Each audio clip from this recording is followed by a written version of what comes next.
sa school. Bakit? Dahil walang pagkain sa bahay, hindi pa kami tanghalian. Nagpapasko sila, lang, kape lang. Wala kaming ibang almusal, yun lang. Hindi ka nagpapaawa kayo sa akin? Hindi po totoo po yun. Talagang kape lang sa umaga, wala naman. Kung nabibiliin ka, alin sa inyo ang bibenta? Alin sa inyo kapatid? Ako na lang po. Bakit? Kasi naawa ko sa isa kong kapatid. Kahit pa mo wala ko dito. Kahit wala ka na sa mundo? Ha? Handa mo sige ng buhay mo na ibenta ka? Kahit wala ka sa mundo, ano sabi mo? Kahit wala ko sa kapatid ko. Ikaw, balik ka dito, sabi ko. Ibili ka tayo, kapatid mo. Kailangan ng pera. Bili ka ng gamit yan. Pagpawanganak pa ni ate mo. Ano pa? 900 na lang po ibigay niyo. 900? Opo. Sige, mabibilang tayo ha. 100, 200, 300, 400, 500, 600, 700, 800, 900. Ha? Grabe po ang bata. Mas malakas po kapag gabi. Lalo na. Mas malakas po kapag gabi. Tapos hinihika pa po siya. Baka mo. Daradagan ka ng 100 ano? Kasi pambili ng gamot. Di ba 1,000 na siya? Anong gusto mo sabihin kay ate mo? Kasi sasama ka na sa akin sa bahay ko. Bibay po ate.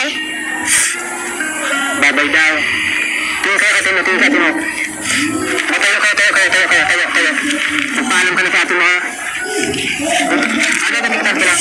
Magagawal ko po kayo.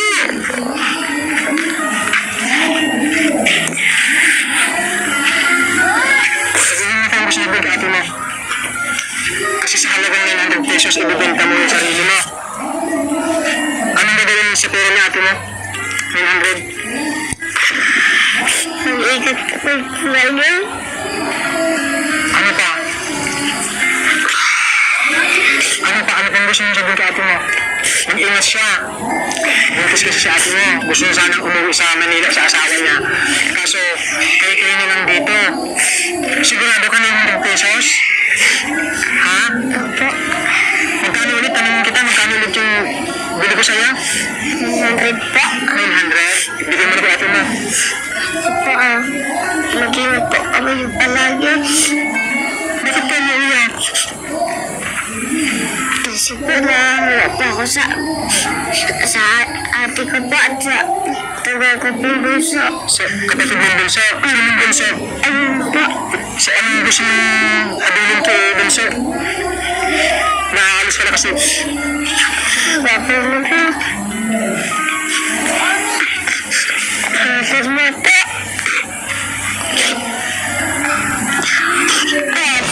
Kuya.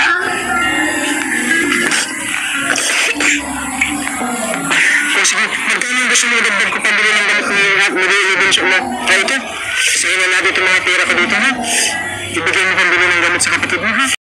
Magandang araw po ulit mga kaibigan. Pag-usapan po natin ang video. Pag-usapan po natin ang video pong ito. No? Sa video pong ito, ibinebenta ang isang bata sa halagang 1,000 kung hindi po ako nagkakamali. No? So, tanong, tama po ba na ipagbili mo ang sarili mong anak upang matustusan mo ang araw-araw mong pangangailangan? So, ang tanong, tama ba na ipagbili mo ang isang bata, no, upang matustusan ang iyong pangangailangan? So, ang sagot po ay malaking hindi. Exclamation point. No? Hindi po. Bakit kamo? Dahil ayon po sa Republic Act 8552 o yung tinatawag na Domestic Adoption Act of 1998, hindi po pinapayagan ang sino mang tao na basta-basta na lang umampon ng bata. Dapat po silang dumaan sa tamang proseso. Ang proseso pong ito ay una, dapat ang mga magulang ay mabigyan muna ng payo o counseling ng Department of Social Welfare and Development o DSWD. So una, babigyan muna ng counseling ang mga magulang. Okay? Pangalawa, ayon po sa Republic Act 9523, kailangan munang kumuha ng certification mula sa DSWD ang sino mang gustong mag-adopt o umampon ng bata. So pangalawa, kailangan munang kumuha ng certification saan? Sa DSWD. Pangatlo, kailangan munang kunin ang pahintulot ng bata kung ito ay 10 taong gulang o pataas, no? So, pangatlo, kailangan po munang kunin ang pahintulot ng bata kung ang bata na aampunin ay 10 taong gulang o pataas. Saan po ilalagay ang pahintulot ng bata? Yan po ay gagawa ng affidavit na notaryohan po ng abogado. Pang-apat, dapat mayroon po munang case study. So, pang-apat, dapat mayroong case study. So, para saan ba itong case study? Ang case study pong ito ay nagpapakita na ang mga taong aampon sa bata ay karapat-dapat, no? So, yung case study, ipapakita doon sa case study kung ang taong aampon ay karapat-dapat ba o hindi.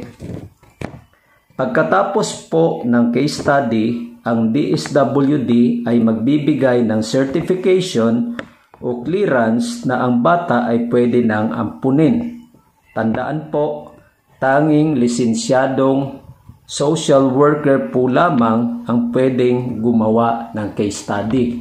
So, di ba yung pang-apat, dapat mayroong case study. Pero, bantayan nyo rin po, kasi baka yung gumawa ng case study ay hindi otorisado. So, tanging lisensyado pong social worker ang pwedeng pumirma o gumawa ng case study. Hindi po pwedeng kapitan, hindi po pwedeng konsihal, at hindi po pwedeng kung sino-sino lang.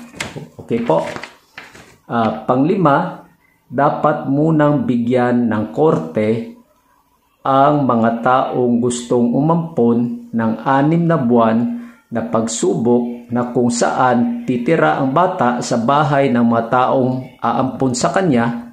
Dapat maipakita ng mga taong aampon na karapat-dapat nga silang bigyan ng pahintulot ng korte na ampunin ang bata. So, panglima, dapat po munang merong trial period na 6 na buwan. Ibig sabihin, susubukin ang mga taong gustong umampon sa bata, no? Bibigyan sila ng 6 na buwan na ipakita kung karapat-dapat ba silang bigyan ng pahintulot ng korte na ampunin ang bata.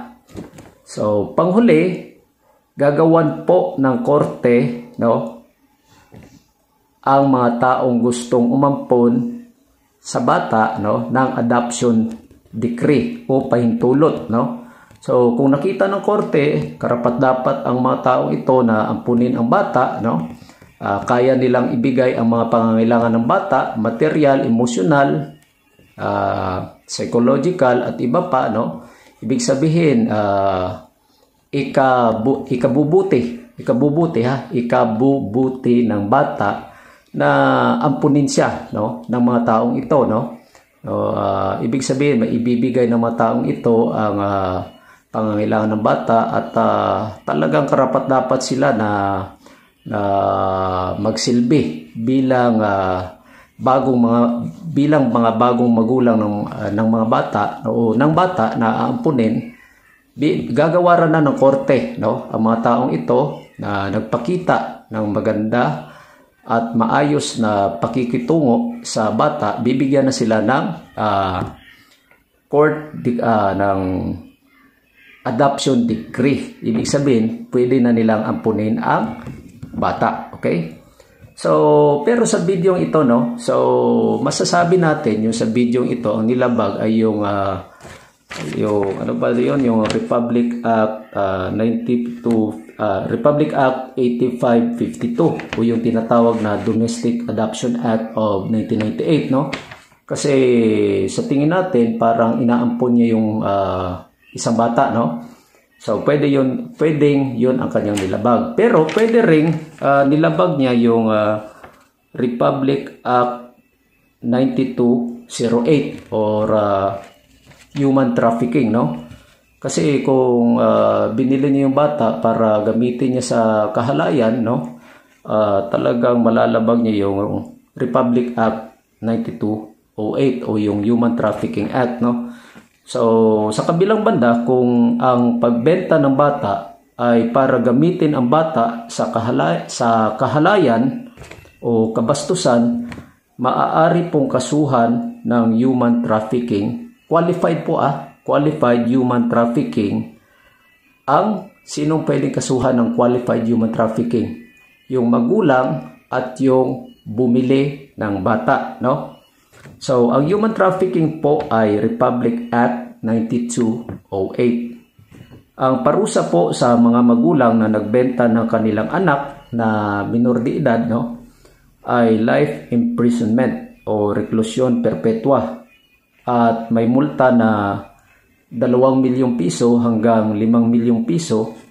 Hindi lamang po ang magulang ang paparusahan, kundi pati na rin po ang bumili o bumibili ng bata o ng mga bata. Kaya po, panawagan ko po sa Philippine National Police Criminal Investigation and Detection Group o PNP-CIDG at National Bureau of Investigation o NBI na pakihuli niyo po itong vlogger na ito na umiingganyo na bumili o magbenta ng mga bata. Yun lamang po at maraming salamat po.